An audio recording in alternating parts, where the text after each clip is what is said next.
Vers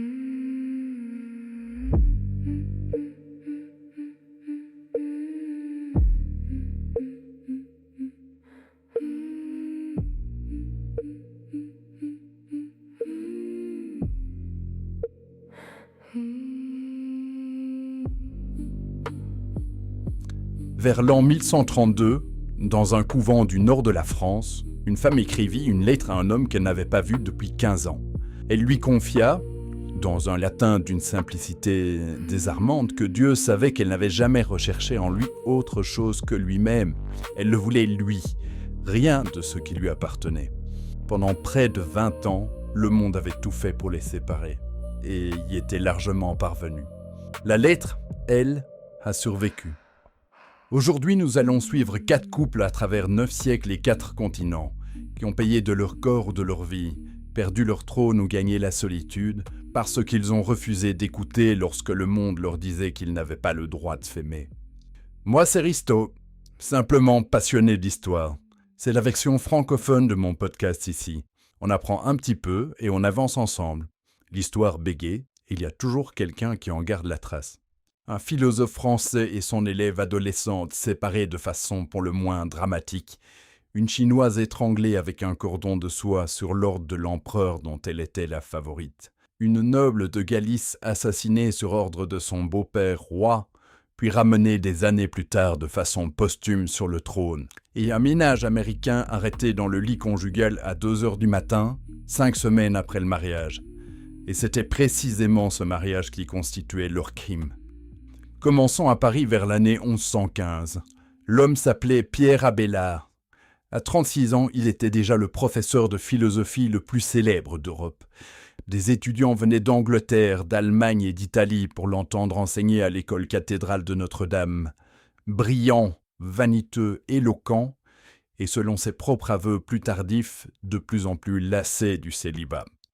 La jeune femme s'appelait Héloïse. Elle avait probablement 16 ans. Elle vivait dans l'enceinte de Notre-Dame avec son oncle, un chanoine nommé Fulbert. Dans certains cercles parisiens, elle était déjà connue pour quelque chose d'extraordinaire chez une jeune fille du XIIe siècle. Elle avait reçu une éducation exceptionnelle. Elle lisait le latin, le grec, possédait quelques notions d'hébreu et maîtrisait une grande partie de la philosophie antique. Fulbert était fier de sa nièce. Il voulait le meilleur précepteur pour elle. Il choisit le professeur le plus renommé de la chrétienté et lui demanda de poursuivre l'éducation d'Héloïse. Abélard reconnaîtra plus tard qu'il avait décidé de la séduire presque dès son arrivée dans la maison. Il avait 36 ans. Elle en avait probablement 16. Elle était son élève et lui était clerc. Même selon les standards de l'époque, rien dans cette situation n'avait quoi que ce soit d'excusable. Ils devinrent amants en quelques semaines. Peu après, ce qui devait arriver arriva, Héloïse tomba enceinte. Abélard l'envoya discrètement chez sa sœur en Bretagne. C'est là qu'elle donna naissance à un fils qu'ils appelèrent Astrolabe, du nom de l'instrument astronomique. Lorsque Fulbert découvrit ce qui s'était passé, il explosa de colère. Abélard proposa alors une solution. Il épouserait Héloïse. Mais le mariage devait rester secret car son avenir au sein de l'Église dépendait largement de son célibat, ou du moins de son apparence. Héloïse s'opposa à cette idée. Dans les lettres qui nous sont parvenues, elle explique qu'elle ne voulait pas ruiner la carrière d'Abélard pour elle. Elle préférait être son amante, sa concubine, n'importe quoi plutôt que l'épouse qui détruirait son avenir de théologien. Elle n'eut pas gain de cause. Ils se marièrent en secret à Paris. Mais le secret ne dura pas. Fulbert commença à répandre la nouvelle par fierté autant que par désir de vengeance. Pour faire taire les rumeurs, Abélard installa Héloïse au couvent d'Argenteuil, aux portes de Paris. Fulbert fulminait. Il crut qu'Abélard cherchait à se débarrasser d'elle en l'enfermant dans un couvent. Il décida de se venger. Une nuit de 1117, Fulbert et plusieurs hommes armés soudoyèrent un serviteur pour pénétrer dans la chambre d'Abélard pendant son sommeil. Ils le maintinrent au sol, puis ils le châtrèrent. Abélard ne s'en remit jamais vraiment, ni professionnellement, ni personnellement. Il entra comme moine à l'abbaye de Saint-Denis. Héloïse, sur ses instructions, prononça ses vœux religieux à Argenteuil. Elle avait environ 17 ans. Astrolabe fut confié à la sœur d'Abélard qui l'éleva loin de ses parents.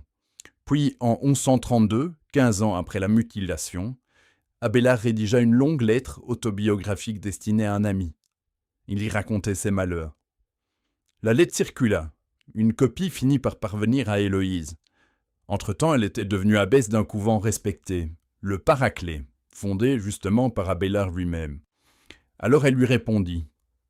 Ce qui suivit constitue l'une des correspondances les plus extraordinaires de la littérature européenne.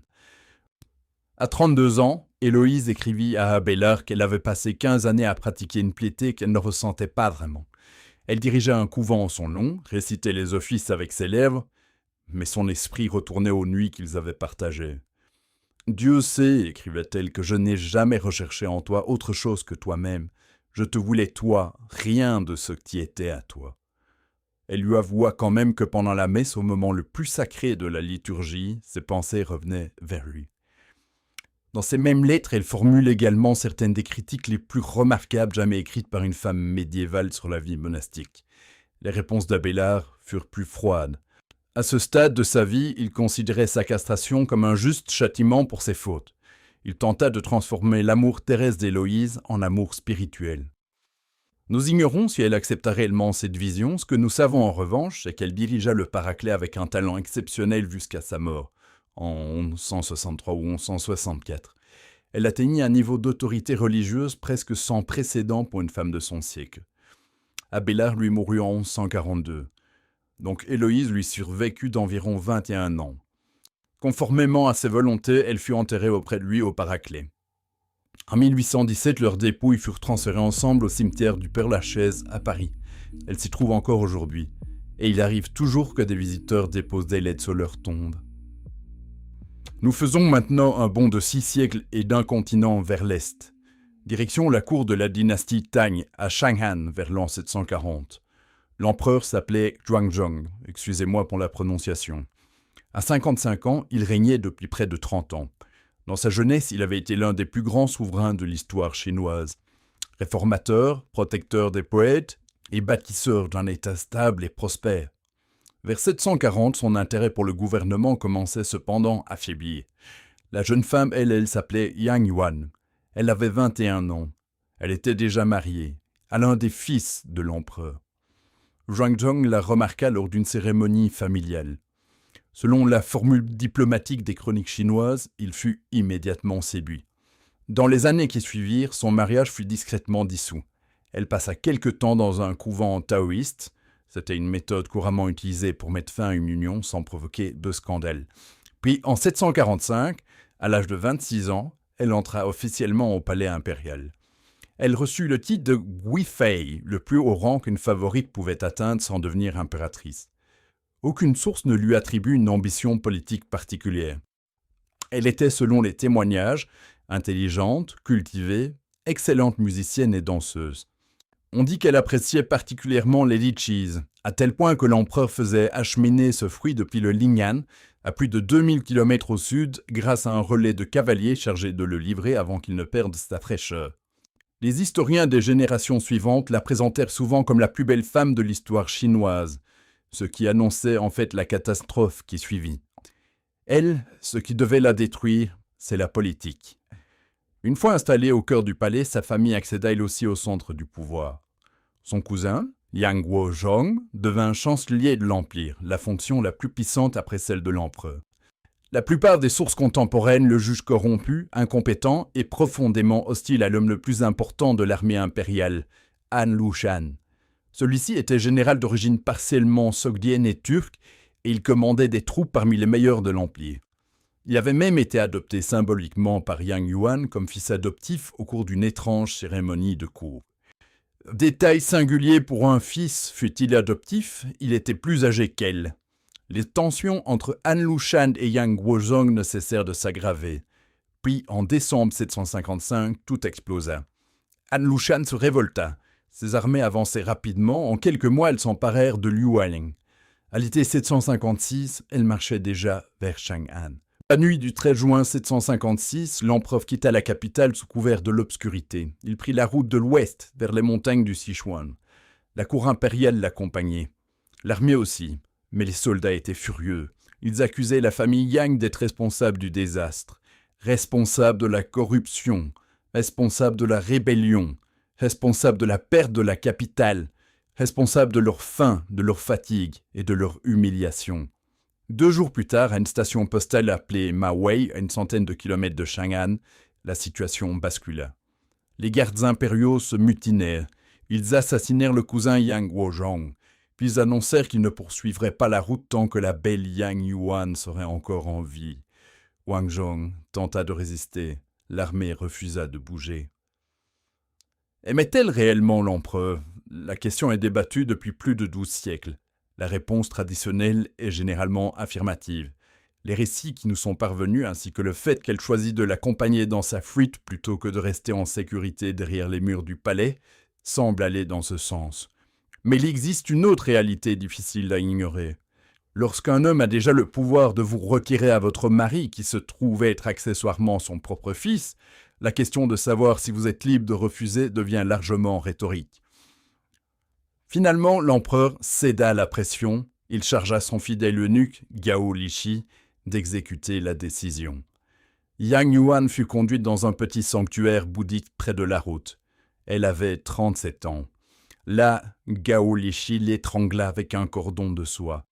Son corps fut enveloppé dans une couverture violette puis enterré à la haie près du chemin. L'armée reprit sa marche, l'empereur continua sa fuite. La rébellion fut finalement écrasée. Le fils de Guangzhong, devenu l'empereur Shuzhong, monta sur le trône. Guangzhong, désormais vieux et retiré du pouvoir, revint à Chang'an. Les chroniques le décrivent comme un homme brisé. Selon un récit conservé jusqu'à nos jours, il envoya secrètement des eunuques à Ma Wei afin de récupérer le corps de Yang Yuan pour lui offrir une sépulture digne de son rang. Lorsqu'ils ouvrirent la tombe improvisée, le corps s'était déjà largement décomposé. Mais un objet demeurait intact, le petit sachet de parfum qu'elle portait sur elle le jour de sa mort. Les eunuques le rapportèrent à l'ancien empereur qui sanglota à sa vue. Il fit réaliser son portrait et le conserva dans son palais privé. Jusqu'à sa mort en 762, il retourna régulièrement le contempler. Quelques décennies plus tard, en 806, le poète Bai Jui composa un long poème consacré à leur histoire. Il l'intitula « Le chant des regrets éternels ». Aujourd'hui encore, il s'agit de l'un des textes les plus célèbres de toute la littérature chinoise. Et c'est ainsi que la plupart des gens se souviennent de Yang Yuan et de Guangzhong, non pas à travers les intrigues de cour, ni à travers la rébellion, ni même à travers l'étranglement au bord de la route, mais à travers un sachet de parfum et un vieil empereur en larmes.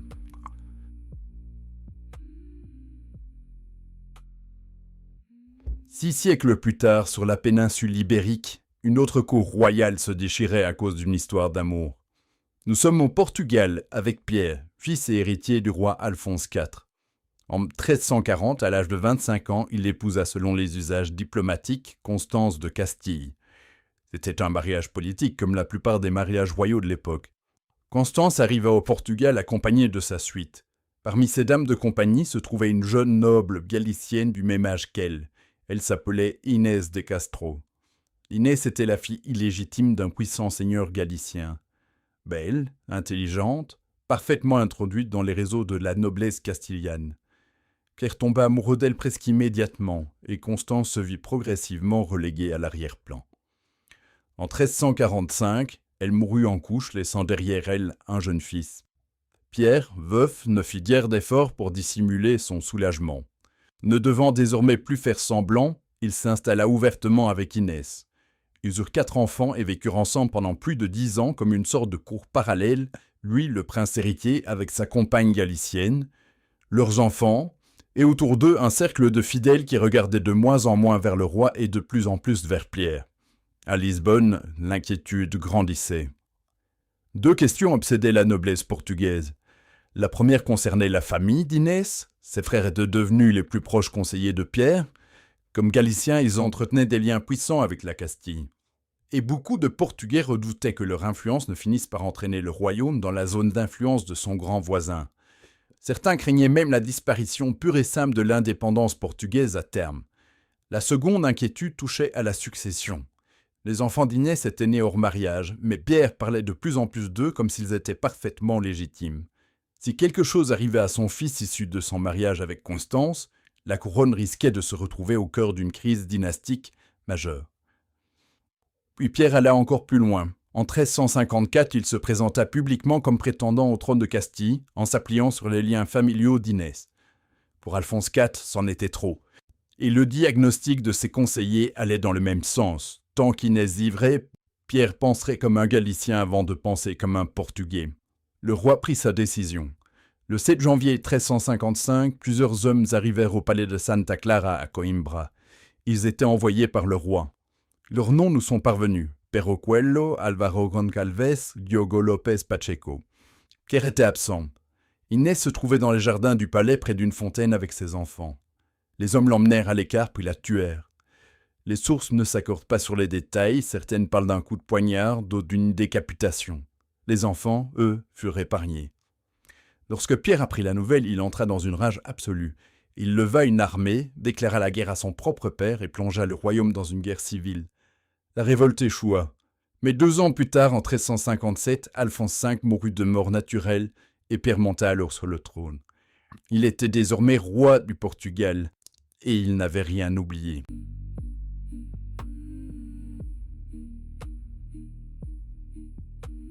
Deux des assassins furent capturés, Pero Coelho et Álvaro Goncalves. Le troisième, Diogo López Pacheco, réussit à s'enfuir en France. Pierre fit amener les 2 prisonniers devant lui à Santarém. Puis il leur infligea une exécution devenue légendaire. Selon les chroniques, il fit arracher le cœur de l'un par la poitrine et celui de l'autre par le dos.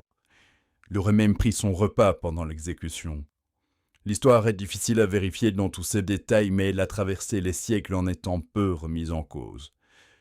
En 1360, Pierre fit une déclaration officielle devant la cour. Il affirma qu'il avait épousé secrètement Inès de Castro en 1354, avant son assassinat.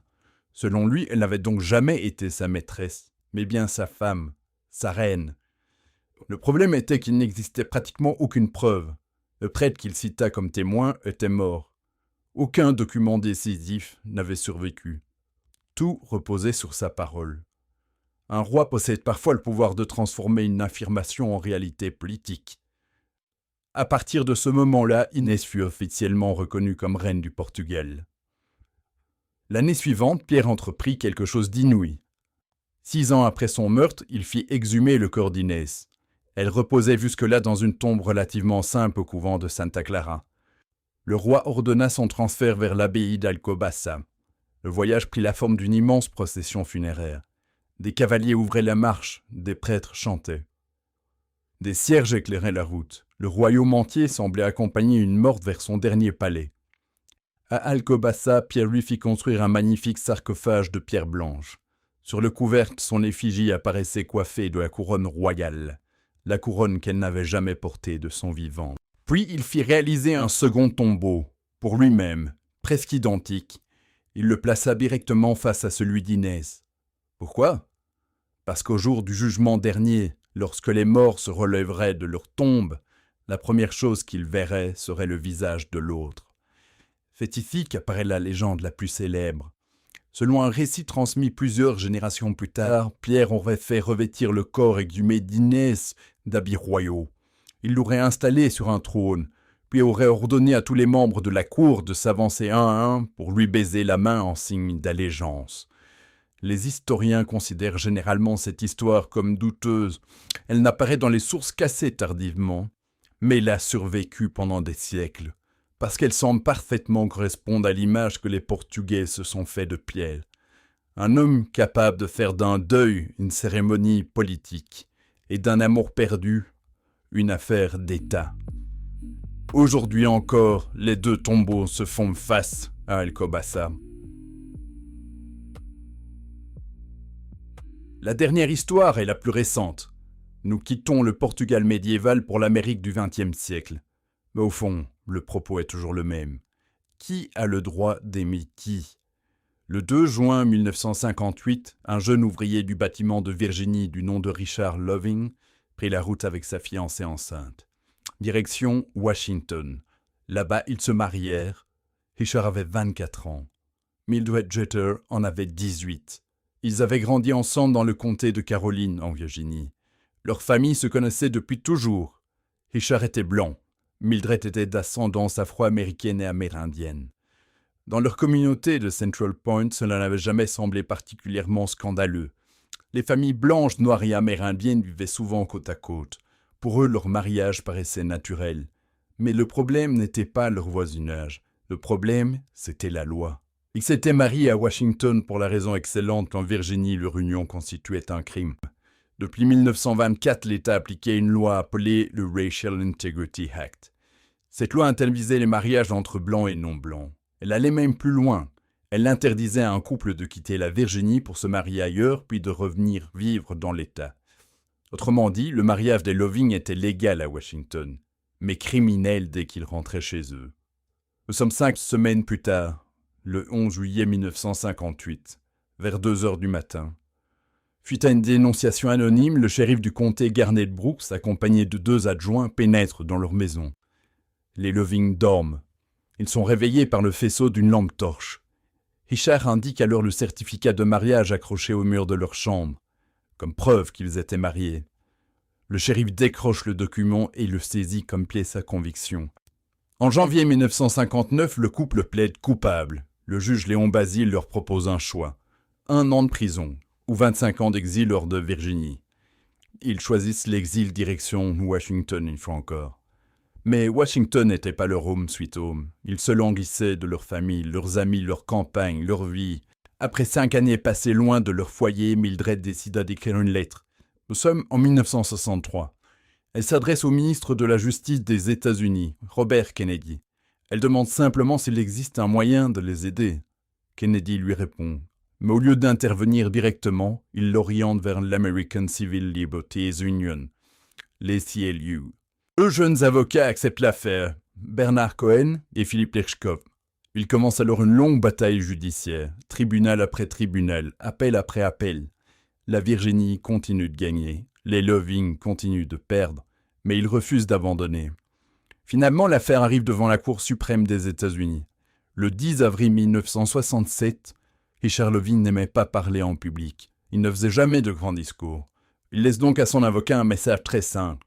Bernard Cohen le répète devant les juges, les mots étaient ceux de Richard. « Dites à la cour que j'aime ma femme et qu'il est injuste que je ne puisse pas vivre avec elle en Virginie. » 2 mois plus tard, la décision tombe.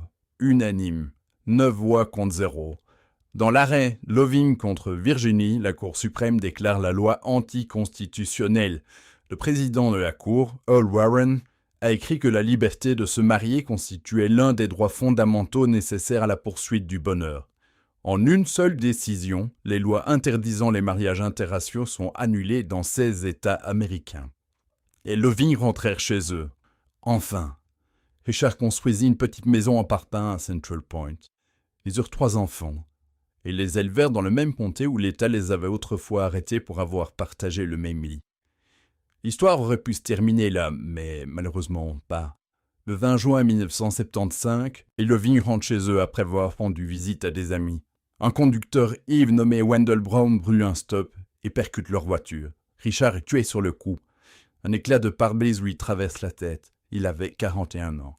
Mildred était assise à côté de lui. Elle survécut mais perdit son œil droit. Elle vécut encore 33 ans sans jamais se remarier. Elle resta dans la maison construite par Richard et éleva seule leurs enfants. Elle accorda très peu d'interviews, 1 ou 2 par décennie tout au plus. Elle continua à porter son nom de femme mariée. Loving, un nom qui ressemblait presque à une conclusion écrite d'avance. Mildred meurt en 2008 à l'âge de 68 ans, d'une pneumonie. Elle repose à côté de Richard dans le même cimetière, dans l'état même qu'avait autrefois affirmé que leur mariage constituait un crime.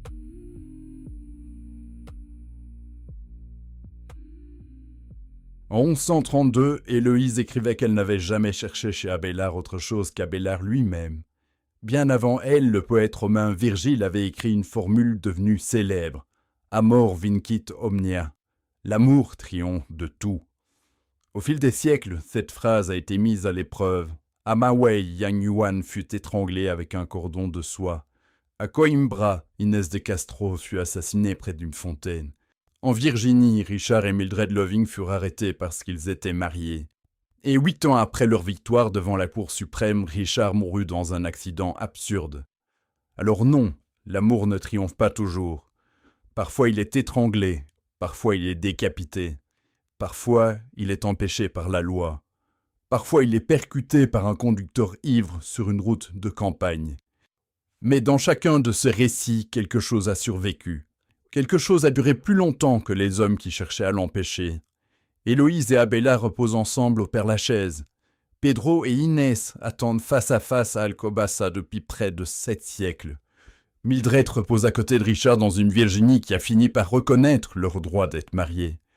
Quant à Yang Yuan et Guangzhong, ils sont les seuls à être restés séparés dans la mort. Mais 12 siècles plus tard, leur histoire est encore récitée dans les vers de Bai Yui. Tous ces couples ont enfreint une règle que leur société considérait comme évidente, une règle sur la personne qu'ils avaient le droit d'aimer. Ils en ont payé le prix, parfois avec leur corps, parfois avec leur pouvoir, parfois avec leur liberté, parfois avec leur vie. Aucun d'entre eux n'a vécu assez longtemps pour voir la fin de son histoire. Ils l'ont fait quand même. Moi, c'est Risto. Merci pour votre écoute.